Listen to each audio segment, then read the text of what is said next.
Bismillahirrahmanirrahim. Assalamualaikum warahmatullahi wabarakatuh. Baik anak-anak semuanya, hari ini kita melaksanakan pembelajaran melalui video. Ya, silahkan dibuka buku PAI-nya di bab yang ke-7. Sebelum kita masuk memulai pembelajaran, mari sama-sama kita mengangkat tangan, berdoa kepada Allah sebelum belajar. Ya, doa dimulai. A'udzubillahi minasyaitonirrajim. Bismillahirrahmanirrahim. Raditu billahi rabba wa bil islami dina wa bi Muhammadin nabiyya wa rasula. Rabbi zidni ilman warzuqni fahman birahmatika ya arhamar rahimin. Amin. Oke. Di video ini kita akan membahas dua bab sekaligus. Nah ya, yang pertama di bab yang ke-7, yang kedua di bab yang ke-8. Kita mulai dari bab yang ke-7 yaitu surah Al-Kautsar. Surah Al-Kautsar ya, surah Al-Kautsar merupakan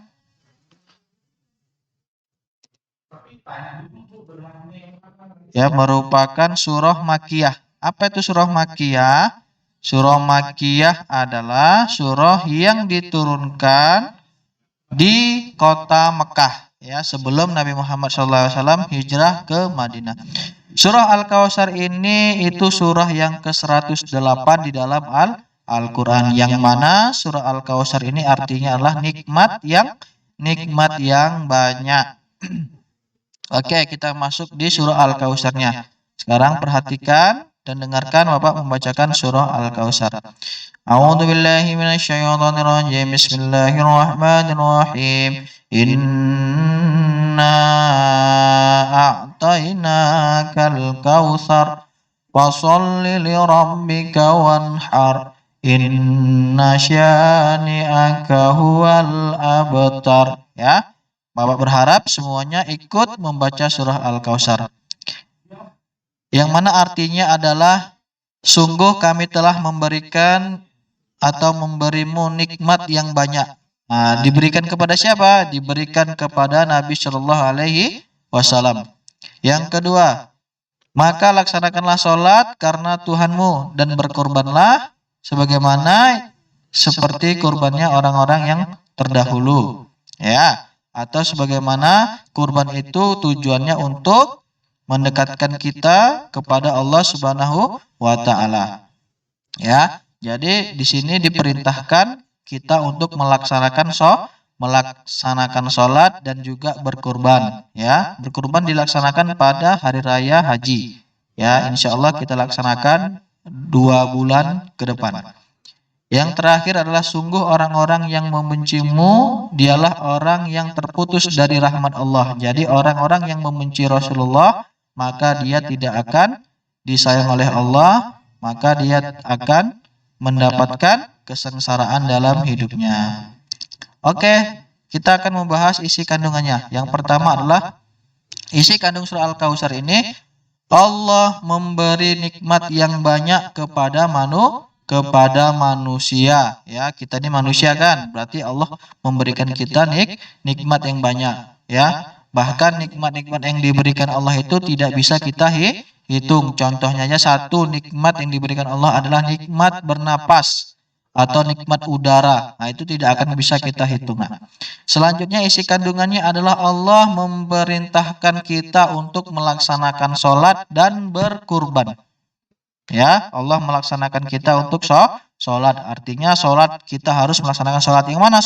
Sholat yang 5 waktu dalam sehari. Ya, kalau kurban ini kita laksanakan 1 tahun sekali. Isi kandungan yang berikutnya adalah orang yang membenci pada Rasulullah tidak akan mendapatkan kebaikan dari Allah. Ya, orang yang membenci Nabi Muhammad, orang yang mengejek-ngejek Nabi Muhammad, orang yang menghinakan Nabi Muhammad, dia akan dibenci Allah dan tidak akan mendapatkan kebaikan. Maka kalau tidak akan mendapatkan kebaikan dari Allah, maka dia akan sengsara hidupnya di dunia maupun di akhirat. Ya, itu adalah pembahasan kita di bab yang ke-7 mengenai surah Al-Kautsar dan isi kandungannya. Kita buka lagi di bab yang ke-8. Nah, semua dibuka bukunya di bab yang ke-8 yaitu tentang perilaku terpuji. Ya. Perilaku terpuji itu ada banyak macamnya Nanda ya. Ada banyak macamnya. Nah, ya untuk yang kita pelajari ini itu hanya dua saja yaitu ikhlas dan mohon pertolongan. Ya, yang pertama itu kita membahas ikhlas. Apa itu arti ikhlas? Arti ikhlas itu adalah tulus hati atau bersih hati. Ya, nah, tidak mengungkit-ungkit atau tidak membicarakan. Ya, contoh, nah, kita habis membantu orang tua kita mencuci piring. Nah, kita kerjakan dengan ikhlas, kita kerjakan dengan senang tanpa mengungkit-ungkit ke orang lain. Ya, selanjutnya adalah Allah itu hanya menerima amal-amal atau amal soleh atau perbuatan atau perilaku yang dikerjakan secara ikhlas. Jadi, Anda semua kalau ingin melakukan sesuatu, maka harus dikerjakan dengan ikhlas karena akan mendapatkan pahala. Kalau kita mengerjakannya dengan secara terpaksa dan juga tidak ikhlas, maka kita tidak akan mendapat apa-apa. Yang kita dapat hanya capeknya saja. Ya, kita lihat contohnya. Ya, contohnya adalah kita dengan ikhlas menjaga atau bermain dengan adik kita.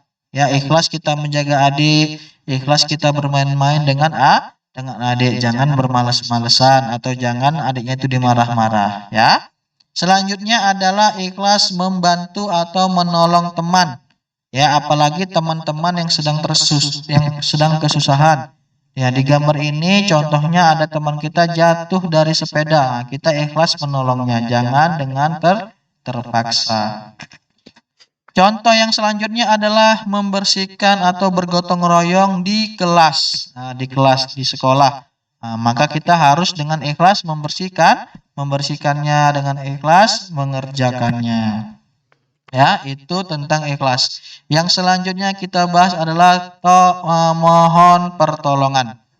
Ya, memohon pertolongan atau isti'anah. Ya, meminta bantuan. Apa itu meminta pertolongan, Pak, atau isti'anah, Pak? Nah, artinya adalah kita meminta bantuan untuk keluar dari suatu kesulitan. Umpama kita ada kesulitan apa, nah, maka kita meminta bantuan. Nah, itu namanya pertolongan. Kepada siapa kita meminta pertolongan? Hanya kepada Allah Subhanahu wa ta'ala. Tidak boleh selain itu. Ya, tidak boleh meminta pertolongan selain kepada Allah. Kita lihat contoh ini. Contoh gambar yang pertama adalah dia ingin belajar. Nah, pasti semua anak bapak pernah kan merasakan kesulitan dalam memahami pelajaran, apalagi pelajaran matematika. Susah kan memahaminya? Nah, agar supaya mudah, agar supaya keluar dari kesulitan itu, maka kita memohon pertolongan kepada Allah dengan membaca doa sebelum belajar. Ya. Selanjutnya adalah nih, kita sebelum berangkat sekolah, kita harus berdoa kepada Allah. Agar apa? Agar Allah jaga diri kita, agar Allah lindungi diri kita. Berpamitan kepada orang tua dan membaca doa keluar rumah agar Allah tolong kita dalam menuntut ilmu, Allah tolong kita dalam menjaga kita di perjalanan. Ya. Contoh selanjutnya adalah kita bisa lihat memohon pertolongan kepada Allah sebelum tidur. Agar apa?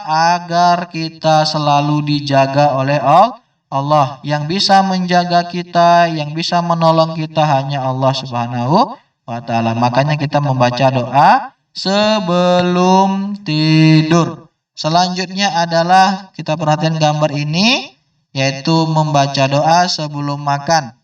Ya, agar Allah menolong kita, menjaga kita dari makanan-makanan yang beracun, menjaga kita dari makanan-makanan yang tidak sehat. Maka dari itu Bapak berharap kepada anak semuanya untuk belajar ikhlas dan hanya berdoa kepada Allah dan memintalah pertolongan hanya kepada Allah. Demikian pembelajaran kita hari ini. Mari sama-sama kita ucapkan hamdalah. Alhamdulillahirabbil alamin. Bapak akhiri, wassalamualaikum warahmatullahi wabarakatuh.